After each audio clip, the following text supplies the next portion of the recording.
Lorsque l'on parle de douleur au niveau lombaire, donc dans le bas du dos, il n'est pas rare de constater que c'est à la fois un manque de souplesse, soit spécifique ou plus généralisé, mais également un manque au niveau de la force des muscles abdominaux, plus particulièrement au niveau du bas de l'abdomen, le muscle transverse.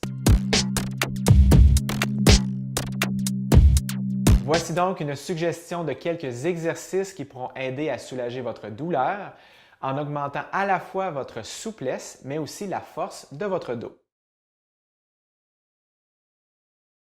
Donc, pour cet exercice, ce qui est important, c'est de bien isoler les muscles qui devraient normalement travailler et non ceux qui travaillent pour compenser. Donc ici, dans la position, les muscles qui vont être à surveiller sont les muscles fessiers et ischio-jambiers, l'arrière de la cuisse. Positionnez-vous avec les coudes à 90 degrés. Allongez votre nuque en imaginant qu'une corde vous tire au-dessus de la tête. Les mains sont bien dans le sol. Vous devez pousser dans les mains et les avant-bras pour continuer à allonger votre posture.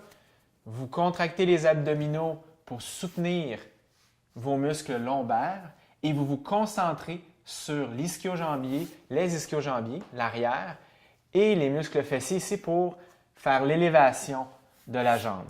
Donc, vous inspirez, expirez, inspirez. Mais ce qu'on veut ici, c'est de vraiment bien isoler les muscles qui doivent travailler. Donc, ce qui est important, c'est de maintenir une ligne droite entre les deux talons. Une des mains, celle qui est à l'avant, vient chercher environ la cheville. L'autre main va pointer les doigts vers le plafond et le regard va suivre la main qui va vers le plafond. Donc, on inspire. Donc, le but, lorsque vous faites le triangle, c'est de bien allonger la posture, ne pas vous laisser écraser. Vous allez sentir probablement un étirement des muscles arrière de la jambe avant, donc ischio-jambier. Et si vous réussissez à bien allonger votre main vers le plafond, vous devriez sentir aussi un étirement, surtout au niveau du bas du dos. Également, essayez de garder une nuque très longue. Ne laissez pas votre nuque rentrer dans vos épaules, sinon vous allez sentir des tensions au niveau de la nuque. Donc, gardez bien longue. Et enfin, c'est de garder une respiration qui est continue. Donc, vous inspirez profondément, vous expirez profondément.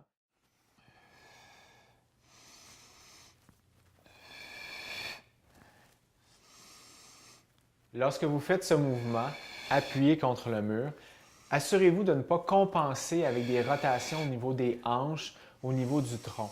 Ce qui est très important, comme vous le voyez dans l'exemple, c'est de maintenir une ligne très droite au niveau de la colonne, des pieds à la tête. Vous imaginez encore une fois de tirer une corde sur le dessus de votre tête pour allonger votre nuque. Les pieds sont sur le bout des orteils au sol, à environ, je dirais, 2 pieds, 1 pied et demi, 2 pieds du mur. Dans ce type de mouvement que l'on pourrait dire de niveau 1 avant de pouvoir le faire au sol, ce qui est important de garder en tête, c'est de toujours avoir une posture, disons, toujours bien allongée. Au niveau de la colonne, au niveau des hanches, au niveau de la tête, c'est comme si vous aviez une corde qui vous tire vers le plafond sur le dessus de la tête.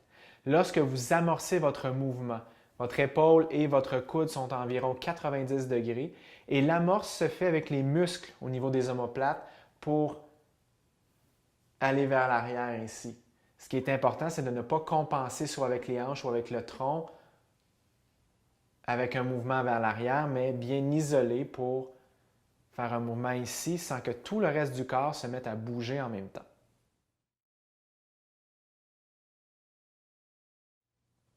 Une autre position en yoga à prendre pour vous aider à dégager votre cage thoracique et de soulager les muscles lombaires, c'est une flexion arrière.